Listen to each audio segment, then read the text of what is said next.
नमस्कार।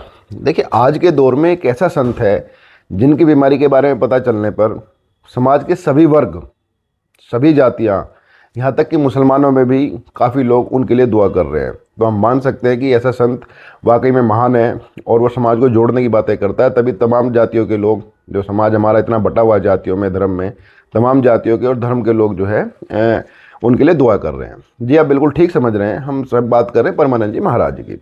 देखिए, परमानंद जी महाराज जैसे संत के खिलाफ भी जब साजिश की बात होती है तो दुख भी होता है और एक समाज की कड़वी हकीकत भी सामने आती है। ये क्या साजिश है और क्या हुआ है और जिसके लिए योगी जी को बीच में आना पड़ा, इस बारे में हम सब कुछ विस्तार से बताएंगे। इस वीडियो में बने रहिएगा। इससे पहले एक आपसे रिक्वेस्ट है कि आप इस चैनल को सब्सक्राइब कीजिए और जो भी बात इसमें अच्छी लगे उनको बताइएगा और जो बुरी लगे वो भी बताइएगा। अच्छी बातों में और अच्छा किया जाएगा और जो गलत बातें हैं उनके अंदर सुधार किया जाएगा। और जो परमानंद जी महाराज के अनुयायी हैं या भक्त हैं, उनके लिए वीडियो के अंत में एक विशेष जो है अनुरोध है, तो आप वीडियो को अंत तक देखिएगा और हो सके उस अनुरोध को मानिएगा भी। चलिए बात करते हैं इस पूरी साजिश की या पूरा क्या घटनाक्रम है। देखिए, मैं बताऊँ, जो संत परमानंद जी महाराज हैं, जिनका जब इनके ये पैदा हुए थे कानपुर में, तो जिनका नाम इनके माता पिता ने जो है इनको अनिरुद्ध कुमार पांडे रखा था। और जो देखिए, जो नियति होती है वो जिसको जहाँ ले जाना होता है वहीं ले जाती है। तो नियति को इनको संत बनाना था, तो कानपुर से इन्होंने जो सफ़र था वो वृंदावन तक आकर ख़त्म हुआ। और वृंदावन में अब ये ऐसे संत हो गए कि जिनसे मिलने के लिए लोगों का तांता लगा रहता है, क्योंकि जो इनकी आंखें हैं वो इतनी करुणा भरी है, इतनी करुणा भरी आंखें कि आदमी में दुख भूल जाता है जब इनकी आंखें सामने बैठता है। और जो इनकी मुस्कुराहट है, परमानंद जी महाराज की मुस्कुराहट एक बच्चे की तरह है कि सब दुख दूर कर देती है। मन जो सामने बैठा हुआ आदमी है, अनुयायी है, भक्त है, वो आनंदित हो जाता है।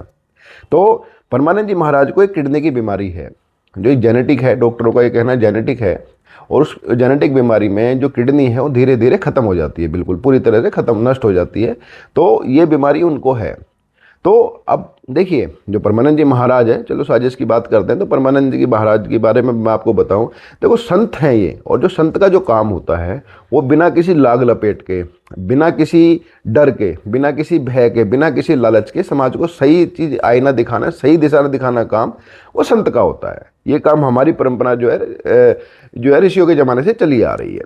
तो परमानंद जी महाराज ने क्या किया, जिसको लेकर के विवाद हुआ और फिर साजिश की बात हुई। तो परमानंद जी महाराज ने कहा कि देखिए, जो लिविन है इसके जरिए जो है बच्चे, जो है हमारे युवा हैं, वो संयम खोते जा रहे हैं और ये समाज के लिए ठीक बात नहीं है। अब देखिए, कहने के लिए तो बात ये बिल्कुल सही बात है, इसमें गलत बात कुछ है ही नहीं कि भाई बच्चे संयम खोते जा रहे हैं और जो स्थापित परंपरा है शादी की या दूसरी वही मानी जानी चाहिए, क्योंकि नहीं तो फिर जो जानवर में इंसान में फ़र्क क्या रह जाता है। लेकिन कुछ लोग अपने आप को मॉडर्न दिखाने के लिए या अपने आप को बिल्कुल एक महिला सशक्तिकरण की जो मिसाल बनने के लिए इस तरह की बातों का विरोध किया। संत परमानंद जी महाराज की इस बात का विरोध हुआ कि युवा संयम खो रहे हैं। लिविन वाली बात को लेकर उन्होंने जो कही, इन्होंने एक बात और कही कि मुगल काल के दौरान कि जो मुसलमान जो शासक हमारे यहाँ रहे हैं, उनके चलते बहुत सारी प्रथाएं हमारी बदली गई हैं। ये बिल्कुल सही बात है, इसमें तो कोई दो राय है ही नहीं कि जब तक मुगल यहाँ नहीं आए थे, अगर आप पुराने सीरियल आप देखें, चाहे वो महाभारत देखें, चाहे रामायण देखें, या उस तरह के जो पुराने सीरियल आप अगर आपने देखे हो टीवी पे, तो उनमें महिलाओं के जो वस्त्र से लेकर के जो दैनिक जो जीवन जीने का तरीका था वो और आज का जो जीवन जीने का तरीका है वो बिल्कुल अलग है। चाहे घूंघट की बात हो, चाहे रात को शादियों की बात हो, मुगल काल से पहले कुछ और थी, मुगल काल के बाद कुछ और हुई। क्योंकि मुगल काल के दौरान जो है जो मुस्लिम जो शासक थे, उन्होंने जो है मुसलमानों से जुड़े हुए जो रूल थे, जो कानून थे या जो प्रथाएं थी, उनको प्राथमिकता दी। तो उसके चलते जो हिंदू वर्ग था भारत का, या दूसरी जो जातियाँ है, जो दूसरे जो धर्म थे, उनके अंदर उन्होंने बदलाव करने पड़े। यहाँ तक कि एक मुगल शासक ने तो जो है, जो हम दर्शन करने जाते हैं मंदिरों पे या जो तीर्थ पे जाते हैं, तो उस तक पे कर लगा दिया था एक मुगल शासक ने तो जो है भारत में। तो परमानंद जी महाराज ने यही कहा कि मुगल काल के दौरान, मुसलमान शासन के दौरान भारत में बहुत सारी प्रथाएं बदली गई जो आज हम देख रहे हो, पहले ऐसी नहीं थी। अब इसमें भी पता नहीं लोगों को क्या आपत्ति हुई। कुछ लोग जो है अपने आप को फिर वो अपनी राजनीतिक रोटियां सेकने के लिए ऐसे संत के विरोध में उतर आए कि भाई ये संत तो जो है ये संत वाली बात कर ही नहीं रहे हैं, ऐसे लिविन वाली बात रही है कि वो कर ही नहीं रहे हैं। तो उसमें बड़ा विरोध करने लगे लोग। और आजकल की है कि लोग झुंड बना करके कुछ भी कहने लगते हैं। तो उसमें जब इतना विरोध इनका बढ़ा, तो फिर जो है लोगों ने जब इनको प्रत्युत्तर उनका देना शुरू किया। और परमानंद जी महाराज की जो शैली है वो कभी किसी पे आक्रामक होते ही नहीं है और उनके भक्त इनसे जुड़ते रहते, तो भक्तों ने भी जवाब दिया। तो योगी तक ये बात पहुंची। अभी इसमें जो साजिश की बात नहीं, योगी तक बात पहुंची तो योगी जी ने तुरंत बयान दिया कि हम किसी भी संत समाज का जो है जो अपमान है वो बिल्कुल बर्दाश्त नहीं करेंगे और हम संत समाज के साथ हैं। देखिए योगी जी खुद भी संत है, तो इसके साथ साथ ये तो सब चल ही रहा था, तो राजनीतिक घटनाक्रम है। लेकिन साजिश क्या हुई है, मैं साजिश आपको मैं बताता हूँ। देखिए जैसे ही लोगों को पता चला कि परमानंद जी महाराज जी बीमार हैं, और ये आपको मैं बताऊं, परमानंद जी महाराज के पास जो विराट कोहली है, जिनके लाखों करोड़ों जो फैंस हैं, वो भी परमानंद जी महाराज के चरणों में बैठ करके शांति महसूस कर चुके हैं। वो जानते हैं, वो बताया, बयान दिया उन्होंने। इसके अलावा जो आरएसएस प्रमुख हैं मोहन भागवत जी, तो मोहन भागवत जी ने भी जब इनके दर्शन किए, दुनिया में उनके बारे में कहा जाता है, भारत में तो स्पेशली कहा ही जाता है कि जो सरकार है, सरकार को या भारत को डायरेक्टली इनडायरेक्टली चलाने में उनका भी योग है, माना जाता है। हालांकि प्रधानमंत्री तो जो मोदी जी हैं ही, लेकिन मोहन भागवत जी बड़ी शख्सियत हैं, जो सरकार की जो नीति निर्धारण में उनका बड़ा योगदान है।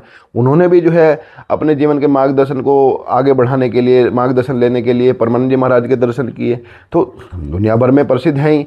तो जैसे ही कुछ लोगों को ये पता चला कि इनकी जो है किडनी में इनकी जो प्रॉब्लम है, और महाराज जी को किडनी, जो परमानंद जी महाराज किडनी की, जैसे मैंने बताया, उनको बीमारी, उसमें किडनी धीरे धीरे खत्म हो जाती है, जेनेटिक है ये। तो लोगों ने महाराज जी से मिलने के लिए, क्योंकि महाराज जी से मिलने वालों की जो तांता लगा रहता है, लाखों लोग मिलने आते हैं, और जो इनसे मिलकर व्यक्तिगत मिलना चाहता ताकि अपनी व्यक्तिगत समस्या कह सके और इनसे मार्गदर्शन ले सके या समस्याओं से निजात पा सकें, क्योंकि समस्या इनसे मिलने के बाद दूर होती हैं, ये तो बिल्कुल तय है। तो ऐसे लोगों को मिलने के लिए, ऐसे लोगों की भावनाओं का फ़ायदा उठाने के लिए कुछ लोगों ने, कुछ अपराधी किस्म के लोगों ने, किस्म के अपराधी ही थे वो, उन्होंने एक वेबसाइट बनाई और कुछ अकाउंट बनाए फर्जी इनके नाम से, परमानंद जी महाराज के नाम से।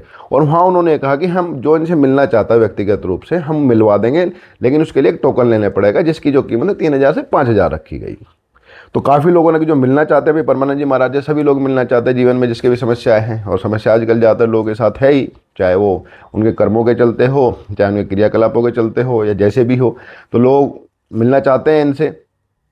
तो लोगों ने उन वेबसाइट के झांसे में आए, उन अकाउंट्स के झांसे में आए, और काफ़ी लोगों ने 3 से 5,000 रुपये दिए। वो जब लोग वृंदावन पहुँचे इनसे मिलने के लिए, तो वहाँ उनको हकीकत का पता चला कि ऐसी ऐसी बातें चल रही है, कि ऐसी तो कोई हकीकत है ही नहीं, ऐसे कोई टोकन आश्रम ने जनरेट किए नहीं। तो जैसे बात परमानंद जी महाराज को पता चली, परमानंद जी महाराज ने तुरंत जो है सारी चीज़ें बताई, और उसके बाद जो है योगी जी की पुलिस हरकत में आई, और तुरंत योगी जी की पुलिस ने जो है पूरा का पूरे नेटवर्क को ध्वस्त किया और पकड़ा।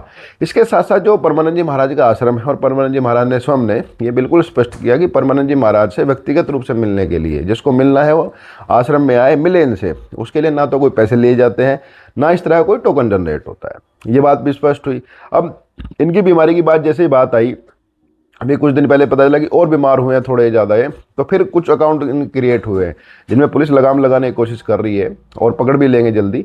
तो मेरा विशेष अनुरोध इनके जो भक्त हैं या इनके जो अनुयायी हैं प्रेमानंद जी महाराज के, उनसे ये है कि इस वीडियो को ज़्यादा से ज़्यादा शेयर करें, ताकि ये पता चल जाए, ये ज़्यादा से ज़्यादा लोग जागरूक हो जाएं कि परमानंद जी महाराज से मिलने के लिए ना तो कोई पैसे लिए जाते हैं, ना टोकन कोई जनरेट होता है। और जो अपराधी थे जिन्होंने टोकन जनरेट किए थे, फर्जी लोगों को झांसा दिया था, लोगों के लाखों करोड़ों रुपए लूटे, उनको जो पुलिस ने उनको गिरफ्तार कर लिया, लेकिन नए कुछ फिर आए हैं। तो ये बिल्कुल स्पष्ट हो जाना चाहिए कि भाई परमानंद जी महाराज से मिलने के लिए कोई पैसे नहीं लिए जाते। लेकिन जो भक्त हैं उनसे अनुरोध है कि इस वीडियो को ज़्यादा से ज़्यादा शेयर करें, ताकि ये चीज़ स्पष्ट हो और कोई लोग धोखे में ना आए। नमस्कार।